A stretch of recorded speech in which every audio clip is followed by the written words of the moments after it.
সময় তোমাকে পুরো শূন্যে দাঁড় করিয়ে দিয়েছে। এই সময় তোমার কাছ থেকে অনেক কিছু কেড়ে নিয়েছে। এই রিডিং তোমার কাছে পৌঁছেছে মানে এই রিডিং অবশ্যই তোমার জন্য।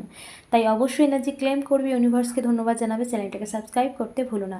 এই সময় তোমার কাছ থেকে সব কিছু ছিনিয়ে নিয়েছিল, আবার এই সময়ের পরিবর্তন ঘটেছে। এবার তোমার জীবনে এবার নতুন অধ্যায় শুরু হতে চলেছে। যা কিছু তোমার থেকে এই সময় কেড়ে নিয়েছিল, তোমার বিবাহিত জীবন, তোমার রিলেশনশিপ, লাভ লাইফ, যা কিছু তোমার কাছ থেকে এই সময় কেড়ে নিয়েছিল, তোমার সুখ, তোমার মানসিক শান্তি, যা কিছু তোমার থেকে কেড়ে নিয়েছিল, এবার সব কিছু ফিরিয়ে দেবে এই সময়। দেখো, তোমার স্বপ্ন, যা তুমি এতদিন ম্যানিফেস্টেশন করেছো, যা তুমি এতদিন তোমার মনের মধ্যে স্বপ্ন সাজিয়েছিলে, সেই স্বপ্ন এবার বাস্তব রূপ পেতে চলেছে। তুমি এবার দেখবে তোমার জীবনের সমস্ত কিছু পরিবর্তন হতে চলেছে। যা কিছু তোমার জীবন থেকে শূন্য হয়ে গিয়েছিল, এবার তার কয়েক গুণ করে ঈশ্বর তোমাকে ভরিয়ে দেবে। তোমার সমস্ত স্বপ্ন এবার বাস্তব রূপ পেতে চলেছে। অবশ্যই এনার্জি ক্লেম করে ইউনিভার্সকে ধন্যবাদ জানাও, চ্যানেলটাকে সাবস্ক্রাইব করতে ভুলো না।